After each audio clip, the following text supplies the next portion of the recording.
When I married Samuel, he was already in love with someone else. But her status was too low to meet the standards of the Wei family. For the sake of his future, he chose me. My family was respectably noble but not overly powerful, and my disposition was known to be gentle and accommodating. Most importantly, I did not love him. We made an agreement. We would live together as partners, and in 2 years, I would help him bring his beloved into the household. But when that day finally came, he looked at the betrothal gifts I had prepared and said slowly, "Actually, she married someone else last month." I was vexed. "What are we to do? Why didn't you tell me sooner?" He glanced at me, and a sudden smile touched his lips. "But I still have you, don't I?" "What?" "But I was preparing to leave too. Before I married Samuel, I was engaged to another man. He was the young lord of a noble marquisate. I had met him a few times. He was quite handsome, and whenever he looked up at me, the tips of his ears would turn a shy red. I couldn't say I loved him, but I did look forward to our marriage. He was a man of impeccable character who went to great lengths to learn my preferences, sending me small gifts every so often. My parents said that if Jacob married me, he would spoil me to the heavens. But no one expected that 5 months before my wedding, the Wei family would begin searching for a wife for Samuel. The Wei family was of the highest standing. If he wished it, Samuel could have had his pick of any noble lady in the capital. The matter should never have concerned me, but Samuel was dissatisfied with every choice his family made for him, refusing to agree to any match. The truth was, he had a beloved. He intended to bring her into his home one day, and he loved her so fiercely that he was terrified she might suffer the slightest grievance. It was under these circumstances that he saw me. He was riding through the street when he came upon me arguing with a shopkeeper. I had bought fabric from the man only days before, and its color had already faded. I was embroidering introductory gifts for Jacob's sisters. I couldn't be careless, but I was clumsy with words back then and stumbled after only a few sentences. Watching from the street, Samuel reined in his horse, a brow arched in amusement. "Would you like me to seek justice for you?" he asked with a smile. I swear, if I had known that this justice would cost me the rest of my life, I would have died before letting him help me. As we were leaving, he looked at me, his expression calm, and asked, "Which family are you from, my lady?" He had just helped me, so I saw him as a good man and let my guard down, revealing everything in just a few sentences. Only later did I understand that a naive girl is destined for a poor ending. Within a few days, my engagement to Jacob was broken. Samuel had petitioned the emperor for a decree of marriage. On our wedding night, he told me frankly that he would never touch me. He could give me anything but love. The Wei family was powerful. The marriage was decreed by the emperor himself, and he had left me no choice in the matter. All I had to do was one thing for him. In 2 years, I would help him marry his beloved, and then treat her with kindness. The 2-year wait was a compromise. He had already done many foolish things for Rosalind, and the Wei family, seeing his willingness to marry me, had reluctantly agreed to this deadline. I never saw Jacob again. 2 months after I married into the Wei family, I heard he had taken an official post in the south. And so, just like that, I became Samuel's wife. At first, I thought it was quite nice. I didn't have to please Samuel. We were allies in a partnership. I didn't have to serve my elders either. They were kind people who knew the truth behind our marriage, and were very considerate, always fearing I might be mistreated. But as the days passed, my feelings began to change. It was simple. Really, being stuck between 2 lovers was terribly awkward. Samuel's beloved was the daughter of the Wang family, owners of a winery in the city's less reputable quarter. That place was a world away from the elegant lane where the Wei estate stood. But he truly adored her. In the early days of our marriage, he would stay out late every day after his duties at court. The winery's district was full of unreasonable people, and troublemakers often caused scenes there. He had to watch over it, afraid the Wang family would be bullied in his absence. Over time, everyone came to know that Rosalind had a powerful backer. She was a girl with a great deal of sympathy.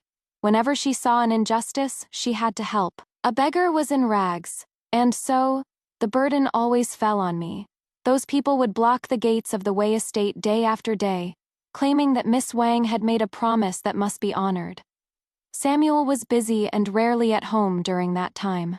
I couldn't find him.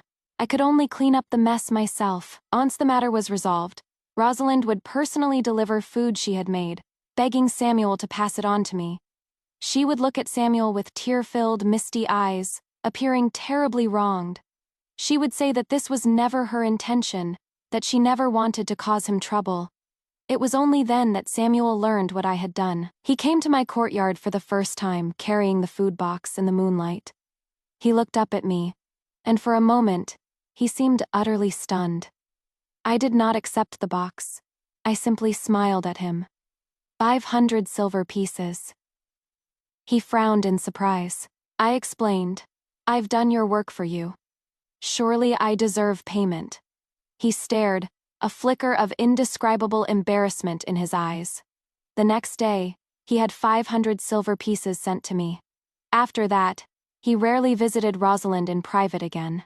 And from then on, this was how we interacted. If he needed me to do something, it was simple: pay me. I helped him choose cosmetics and buy clothes for Rosalind. He returned the favor. In addition to silver, he would occasionally gift me rare books and calligraphy. My close friends all married, one by one, but none of them lived a life like mine. Later, he was implicated in a legal case and thrown into prison. The Wei estate was surrounded by imperial guards, and no one was allowed in or out. I happened to be away from the estate at the time, and escaped the lockdown. In disguise, I ran myself ragged on his behalf, spending every last coin I had earned from him just to see him once. When he saw me, he rose to his feet in disbelief.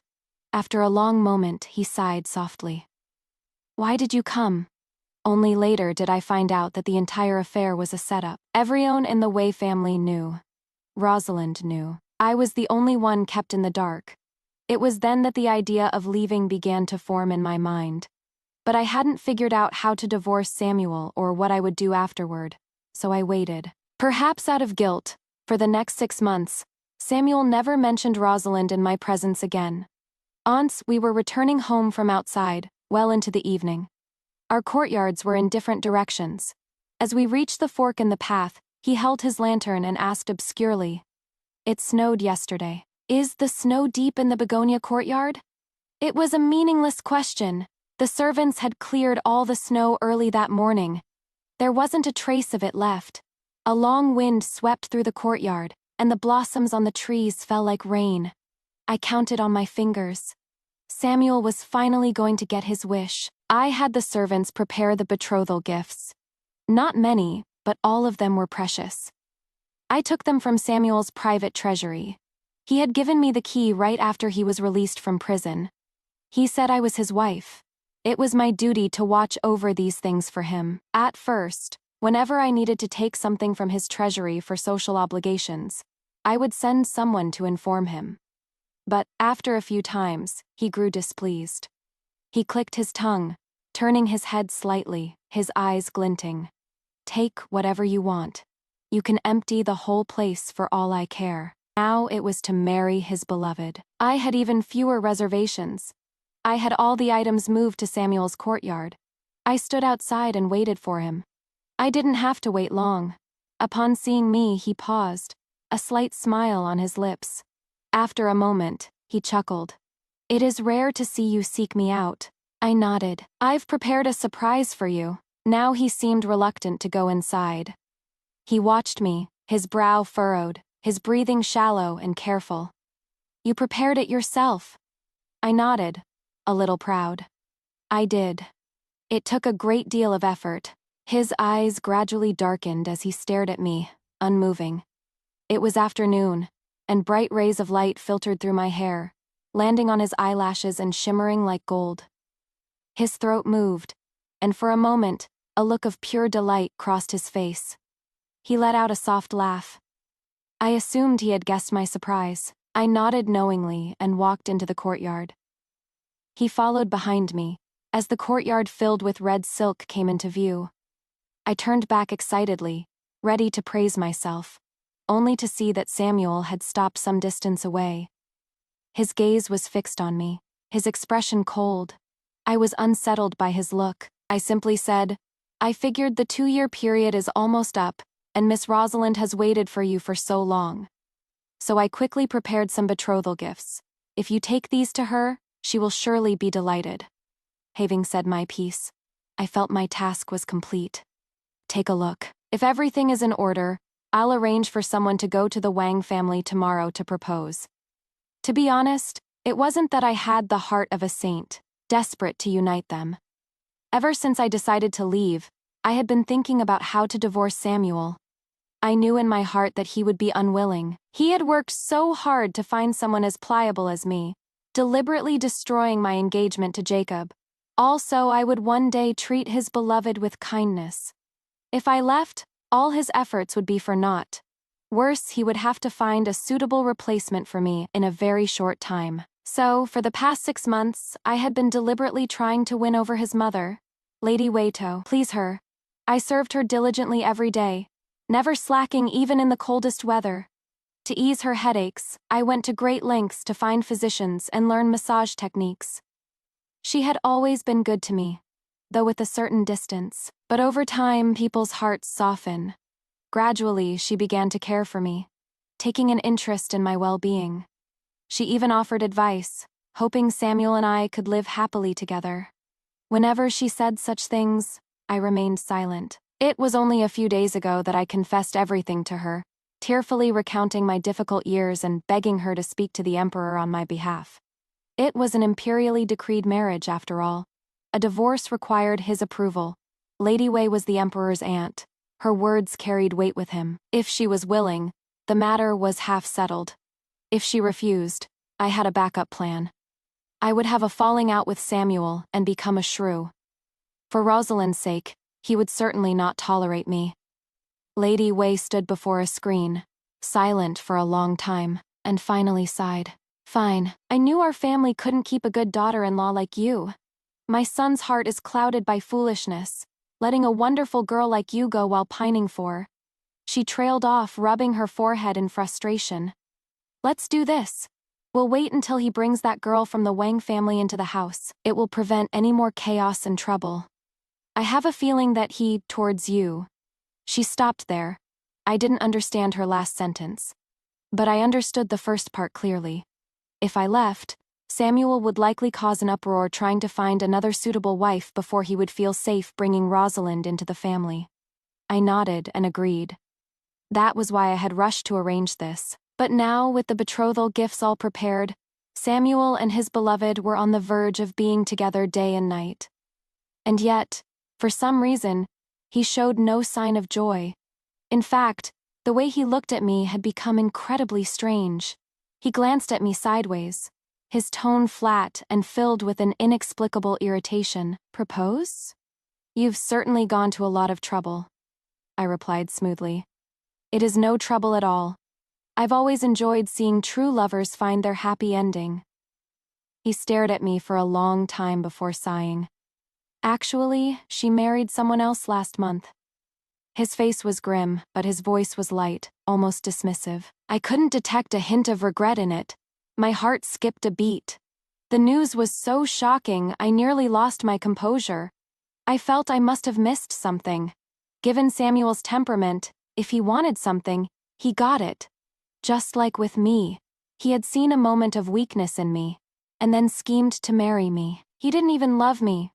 For a long time after our marriage, he didn't even know that my name was Ava, a name of light and grace, not Ellen, a name of quiet virtue. He had never even read the imperial edict carefully.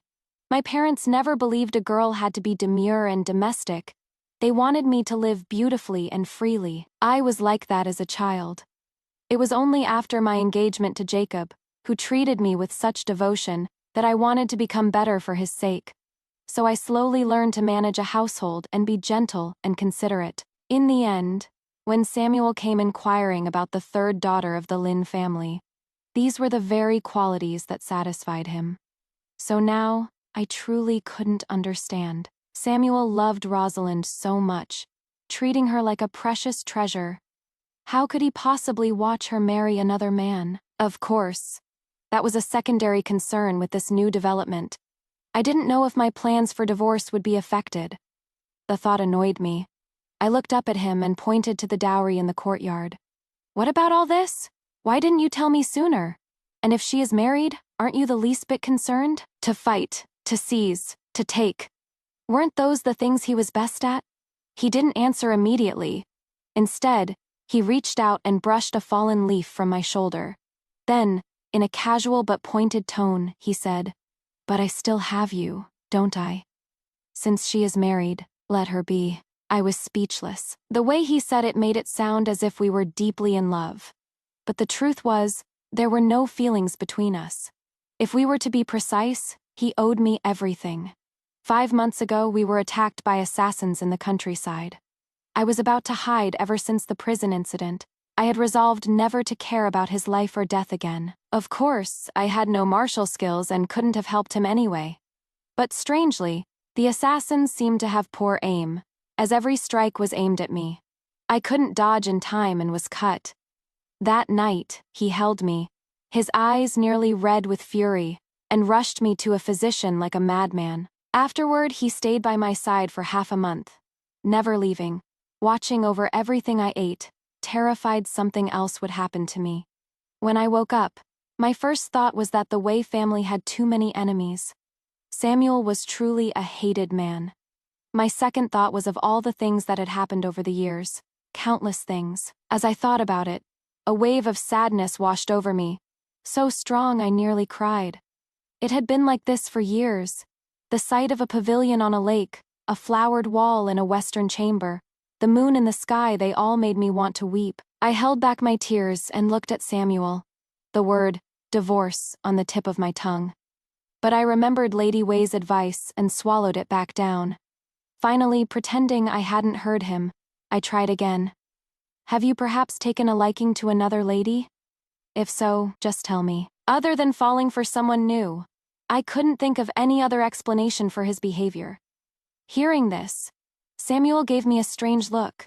A moment later, he let out a muffled laugh and asked in return, "If I truly like another girl, no matter who she is, will you help me?" I instinctively looked back at him and replied with sincerity, "Of course, but only if it does not violate moral principles." At this, perhaps he remembered something. The smile on his lips slowly faded. He turned away, hands clasped behind his back, the white of his robe tangled with the red silk, giving him a somber air. "I see," he said. After that day, I paid close attention, but I never saw any other woman around Samuel. I didn't understand how he and Rosalind had come to this point. Anxious and unwilling to sit back and wait, I redoubled my efforts to please Lady Weian. The other hand, I took a trip to the Wang family winery. From my carriage, I lifted the curtain and peeked outside. I saw Rosalind emerge. I hadn't seen her in a long time. She hadn't changed much, still possessing a fragile, willow-like grace, with soulful eyes and a slender waist. As expected, a man was with her, a scholar-like figure who was talking to her incessantly. Rosalind, however, remained distant, her spirits seeming low. I sighed. Samuel hadn't lied. Rosalind was indeed married. When I first saw her, I had only a fleeting thought. So, this is the woman my husband loves. Their first meeting was nothing dramatic. The year Samuel passed the highest imperial examinations, he went to the winery to celebrate with his peers. As they were drinking, Rosalind had gracefully approached, handed him a cup of warm water, and softly murmured that drinking was bad for his health. And so, their connection was forged. She wasn't exceptionally beautiful, perhaps not even as pretty as many women he had known, but it was his moment of greatest triumph. In a drunken haze, he saw her, a beauty with a face like a hibiscus flower, and that was enough. As they spent more time together, he found her more and more special. She was never intimidated by his family's status, and she was so kind. Of course, before all this, I had never imagined that after marriage, I would be arranging for my husband to take a concubine. It was simple. The first time I saw Jacob, I knew that day would never come for him. He blushed too easily to ever love so many women. The common market is rife with many things, but gossip is the most abundant. I got out of my carriage and had a cup of tea at the tea house next door, and I heard everything. The tea house owner said that the Wang family's girl was originally supposed to marry into a great house as a concubine. Everything was arranged, and she was just waiting to enter the household this year. The two had gotten along well. Perhaps too well. After meeting the official's primary wife a few times, Rosalind decided she was a pushover. She got other ideas. She wanted to be an equal wife. Samuel had initially agreed, but a few days later, he was thrown into prison. After that, for some reason, the plan fell through. Someone said they saw Samuel leaving the winery one day, with Rosalind running after him shouting, "What is wrong with you? I only said a few things about her, and you are upset. Wasn't she just a stepping stone you found for me? Are you feeling sorry for her now?" Samuel had turned and glared at her fiercely. Rosalind waited another 2 months, only to hear the news that the young mistress of the Wei family was injured, and Samuel was searching the entire city for a physician. In a fit of pique, she began to get closer to the scholar who had always admired her. But this tactic didn't work. Not only did Samuel not appear, but he even sent gold, silver, and a dowry to the winery, hoping she would marry soon. The two remained at a stalemate for a long time. In the end, things became as they are now. I never would have thought that Samuel himself had orchestrated all of this. I left the winery district. As the carriage slowly moved through the streets, I stared blankly out the window. A thread in my mind was slowly connecting all the events of the recent past. Just as I was about to reach a crucial understanding, the carriage stopped abruptly. The driver called out nervously, "My lord." The next moment, I looked up. A man lifted the curtain, his eyes scanning me before he slowly exhaled, his face grim. "You are not to see her again," he told me. I looked at him without a word. He seemed to be furious, repeating my name with force. "Ava, did you hear what I said?" The street was chaotic, filled with noise. I heard the cries of vendors and the wails of children. I lifted my gaze and saw Samuel's impassive face. He was gripping my wrist. His strength was astonishing. I was about to speak when a familiar, somewhat roguish voice came from outside the carriage. "Lord Wei?" Samuel's body went rigid. He glanced at me hesitantly, as if regretting having stopped me here. Samuel released my hand and carefully closed the curtain. I heard him talking to the man outside. "Is the lady in the carriage the one Lord Wei fancies but has yet to give a formal title?" The question was teasing, deliberately provocative. Samuel replied. "Number," the man asked again. "A few days ago, I asked you to convey my regards to your esteemed wife. I wonder if you did so?" Samuel's reply was clipped, through gritted teeth. I did not. A few more words were exchanged outside before Samuel finally sat back inside the carriage. I heard the faint, soft clopping of horse hooves from outside. It sounded like a challenge, yet also like a reassurance. Samuel remained silent, not bringing up the earlier matter. We traveled the rest of the way in awkward silence. Who would have thought that on the same day I went to see his beloved, he would run into my former fiancée? However, it did make me understand one thing. For the past few days, Samuel had been subtly trying to keep me from going out.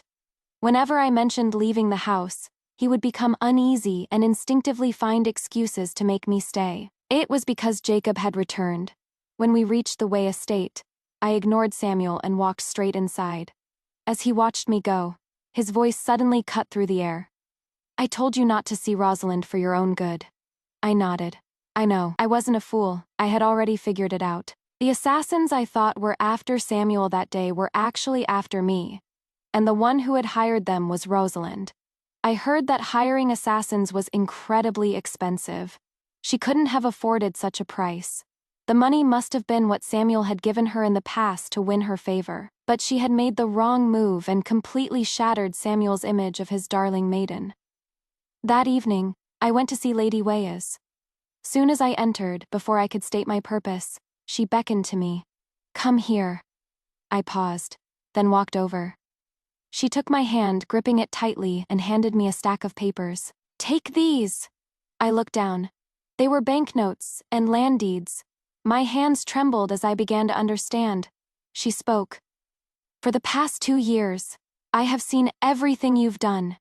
It is my son who has wronged you. I've already heard about what happened today. When the imperial decree arrives tomorrow, you should leave quickly. Otherwise, while I may let you go, he might not. If I am not mistaken, he has developed feelings for you. I pressed my lips together. After today, even a fool would have noticed that Samuel's feelings for me were indeed unusual. Lady Wei sighed. If he finds out I was the one who let you go, I don't know how he'll raise a fuss with me. I held the papers, my eyes filling with tears. Mother, thank you. She stroked my hair, her own voice choked with emotion. Of course, I have long thought of you as my own daughter. There is no need for thanks. But if you must thank someone, thank that young man from the Shu family. He is truly magnificent now. He has returned after winning several victories in the northern deserts, and has become a trusted confidant of the emperor. It is only a matter of time before he is granted a noble title. Only then did I learn that the imperial decree of divorce was also Jacob's doing. Out of respect for Samuel, the emperor had intended to question him personally. But just then, Jacob had an audience with the emperor and casually mentioned Samuel's entanglement with Rosalind, a high-ranking official involved with a common woman from the market. The emperor was displeased and immediately wrote the decree. I couldn't refuse her gifts entirely, so I took half the banknotes, tucked them in my sleeve, and walked back through the long corridor where I ran into Samuel. The night was cool as water. The man walked with a lantern, his impeccably tailored robes hidden in the shadows, his steps silent and swift on the stone path. He saw me, and it was as if the entire garden's spring breeze swept through the willow branches. For a moment, he stared straight at me, then suddenly smiled. I was just looking for you. The night air is chilly. Why aren't you inside? I gave a vague reply and tried to walk past him, wanting to get back quickly. Thinking back, he had been like this for the past 6 months. He was always worried I wasn't warm enough or sleeping well. He spent a fortune on the finest spices for me. When he heard I wanted to learn to ride, he gave me an excellent white horse and patiently practiced with me. After morning court, he would ride from the north of the city to the south to buy me my favorite hibiscus cakes, and then ride all the way back. Day after day, he never once complained of being tired. I just hadn't seen it that way then. I thought he was doing it all for Rosalind, afraid I wouldn't treat her well in the future. But who would have thought he had feelings for me? And now was the first time we were face to face after I had fully realized it. As I passed him, Samuel suddenly grabbed my sleeve. I looked over. He tilted his head slightly, his gaze intriguing, with a hint of pleading. The Festival of Flowers is in a few days. Tomorrow I'll ask His Majesty for leave, and we'll go on a trip to Yangzhou. What do you say? I rarely celebrated the flower festival. The only time I had was with Jacob. That year we had just gotten engaged and didn't know each other well. Lanterns hung high, and he stood opposite me, his expression proud but hesitant. He couldn't string together more than a few words, and finally, softly, carefully, called out, "Miss Lin." At the thought, the banknotes hidden in my sleeve seemed to burn. I pursed my lips. "We'll leave tomorrow." He smiled. "Yes." He looked directly at me, his gaze warm and sincere. "Let's be like this from now on, shall we?" I thought for a moment. "Then come back later tomorrow after you've requested leave. I need to prepare some things. I don't want you to see." It was the first time I had ever said something like that to him. His eyes lit up, and he quickly agreed, as if afraid I would change my mind. "All right, as you wish." I breathed a sigh of relief. If he went to the emperor early in the morning and found out about the divorce, that decree would likely never reach our home. I had seen his ruthless methods before. The next morning, Samuel left the estate early. Looking around my courtyard, I suddenly realized that so many things here were gifts from him. My personal maid, Willow, had been with me since childhood. I hadn't hidden the news of the divorce from her. She was surprised for a moment, then asked, confused, "My lady, the master has fallen for you now. There will be no more Rosalind between you. Why must you divorce him?" She felt that everything was perfect now. The Way family was of such high standing. Marrying into it meant a lifetime of comfort and blessings. Now that I had won Samuel's affection, the future seemed bright. Why divorce him and become a cast-off wife? I thought for a long time before telling her. I just find the days here are becoming harder and harder to bear. As for why, I can't quite say. Even if he does have feelings for me, what can that change? It was simply too late. If this had happened right after we were married, if my husband had loved me and there were no troubles, I could have lived my life peacefully, lived until my hair turned white, until I was surrounded by children and grandchildren. But now, the thought of a future like that with Samuel made my heart grow numb. I wanted to flee. I packed quickly. It had only been half an hour since Samuel left. Just as I breathed a sigh of relief, someone rushed into the courtyard. "Madam, I just saw the master heading this way." My eyelid twitched. At this hour he should have already reached the palace, unless he had turned back halfway. Could he have found out about the decree? At this thought, I quickly walked into the courtyard and told Willow to hide the things I had just packed. I had lived in this courtyard for 2 years, but standing here now, I felt an inexplicable nervousness. Before long, I heard footsteps. Then, a figure strode toward me, and with a sweep of his long sleeves, he pulled me into his arms. He smelled faintly of aloes wood. His breathing was uneven, and the hands holding me were trembling slightly. I was stunned for a moment and tried to push him away. But the difference in our strength was too great. My efforts were like tickling him. Samuel chuckled softly and held me even tighter. I took a deep breath and asked tentatively, "Why are you back?" Samuel loosened his hold slightly. He looked down, a trace of confusion in his eyes. He said, "I was halfway there when I suddenly felt a sense of panic. I just had this feeling that if I left, you wouldn't be here when I returned." He had hit the nail on the head, but I showed no trace of it on my face. I smiled. How could that be? Where would I go? His face was still buried in my hair, his right hand holding my wrist in front of us. The gesture was intimate and natural, as if I were a precious treasure. Yet it also felt like a restraint, keeping me from moving. He said, "It seems I was overthinking." I hummed in agreement, pursing my lips, and then asked instinctively, "What if you came back and found I really was gone?" He was silent for a moment, then suddenly scoffed. "Simple. If you left, then I would win your favor back, until you were willing to return." I was taken aback. The next moment, he released me, turned his back, and said softly, "Ava, you are clever enough to have seen it. You are in my heart. I have not taken a liking to any other woman. Let us live well together from now on, shall we?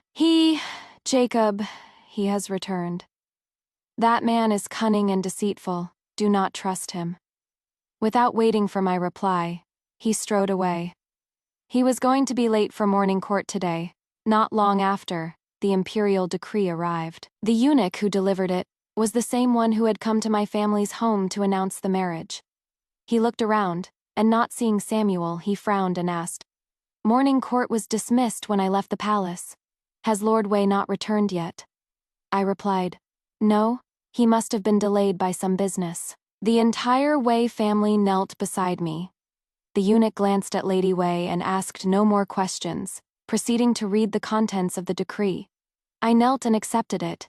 From beginning to end, Samuel did not appear. The divorce was settled. As I prepared to leave, the servants in my courtyard were all in tears. In these 2 years, I had developed no feelings for Samuel. But I had for the people around me.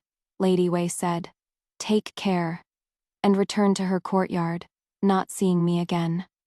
I walked out of the Wei estate and did not look back. Willow was a little melancholic. "My lady, where are we going back to the Lin estate?" We were, since marrying into the Wei family, I had not seen my parents in a long time. They had been very pleased with Jacob as a son-in-law, and naturally they disliked Samuel. Later, when they learned about Rosalind, they were filled with regret for not marrying me off sooner. Now that I had returned, they were overjoyed, arranging a feast and moving things into my room. After lunch, Samuel came looking for me. At first, my parents wouldn't let him in. Samuel was a stubborn man. If they wouldn't let him in, he would wait outside. He waited for 2 hours. He wasn't a patient man. He could have forced his way in. Given his status, no one could have stopped him. But as luck would have it, while he was waiting at the gate, Jacob arrived for a visit. The moment the gatekeeper saw Jacob, he opened the gates without even announcing him. It was obvious that in these recent days, his visits to the Lynn estate had become a common occurrence. The Wei and Lynn families had been related by marriage for 2 years. Samuel had rarely visited. In the beginning, he had even found the traditional visit back to my family's home a chore. Halfway through the meal, he heard Rosalind had gotten into a conflict with someone, and he immediately dropped his chopsticks and left. Now, standing at the gate, he was less welcome than a stranger. Jacob entered and ran right into me. So many years had passed. He no longer became shy when he saw me. He smiled at me, a bright, open smile. "You are back." It was only then that I remembered he was one of the first to know about the divorce. The proud and upright boy who had his fiancée stolen from him had, over the years, become much more cunning. I nodded. "Yes, I am back." Our eyes met, and the corners of his mouth lifted into a roguish grin. Remembering the gossip I had heard from the townspeople on my way from the Wei estate this morning, I asked curiously, "I hear you've become a great general, congratulations." He raised an eyebrow, about to speak, when the sound of something shattering came from nearby. Jacob instinctively pulled me behind him. I looked over and saw Samuel standing a few steps away. He stood there, expressionless, still holding a jade pendant. But the pendant was broken. Half of it was in his hand, the other half had fallen to the ground. It looked as if it had been crushed by sheer force. Looking closer, I could see his hand was bleeding.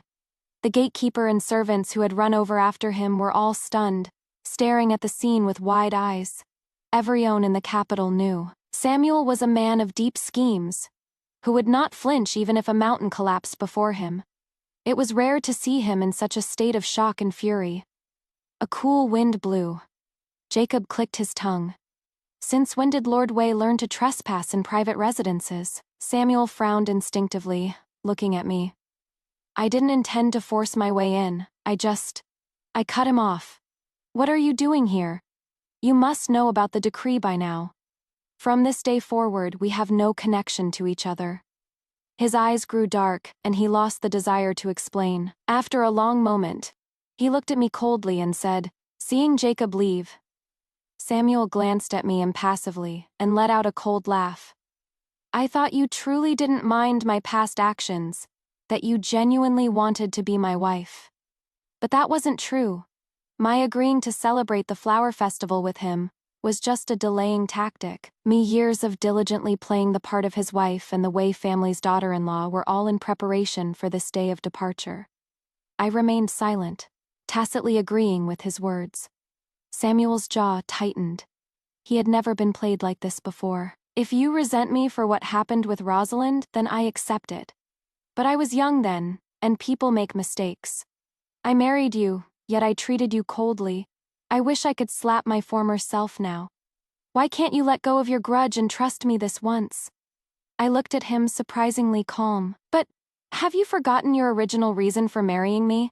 You chose me over Rosalind now, only because you realized she wasn't the kind and virtuous woman you imagined her to be. If another woman like that appears in the future, you will fall in love with her just the same. And if I try to stand in your way, you will resent me for not being virtuous enough, for not being a good wife to you. Samuel, that is the kind of person you are. You are deceitful and fickle. I see no hope in staying by your side." I said so much, yet Samuel's expression never changed. Only when I reached he staggered back, nearly losing his balance. My parents arrived and stood between us, calling for the household guards to escort Samuel away. Over the years, I had seen his back many times. Spirited, dignified, always composed. But now, looking at his retreating figure, I felt a sense of desolation. When I looked away, Jacob was by my side. The dark fabric of his sleeve fluttered into my view. He smiled and held up a fresh, fragrant flower branch, placing it in my hands. It was his fault, not yours. I took the branch. When I looked up again, there was no one else around. I looked at Jacob, feeling a bit awkward. My emotions were still in turmoil, but I didn't want to show too much in front of him. I could only whisper, "Thank you." He smiled. "This should have been yours long ago." A pang of sadness hit me. Before I married Samuel, I heard that Jacob had nearly stormed the palace. He felt it was unfair, and so did I. But there was nothing we could do. His family had managed to stop him for a time, but they couldn't hold him forever. They had to knock him unconscious and send him away overnight. Later, after I was married, I attended a princess's flower viewing banquet, and happened to meet Jacob's sister. She looked at me, her expression a little stiff. I didn't know what to say. After a moment's hesitation, she pulled me aside. "My brother has been having a very hard time. My parents forbade him from returning to the capital, but he ran away and came back anyway. It was on the day of your wedding. He stood next to me and watched for a long time. I almost thought he was going to crash the wedding, but in the end, he just told me that he had seen the wedding dress you embroidered, and that the trip was worth it." My throat tightened, and I couldn't speak. She pointed to the begonia flowers nearby and smiled. "My brother planted a whole courtyard of these before he left. They were meant for you." I stayed at my family's home for some days before bidding my parents farewell. Before the divorce, I had already been thinking about what I would do with my future. After much thought, I decided to travel and see the world. I was in the prime of my life. I couldn't spend it all within the walls of an estate. Before I left, Samuel came to see me a few times. He was still relentless, thinking he could win me back. I don't know how many days of leave he took, but for half a month, he seemed to have no official duties, just pacing outside the Lynn estate. None of the gifts he sent made it through the gate. He stood amidst a pile of them, waiting for hours, when a sudden downpour began.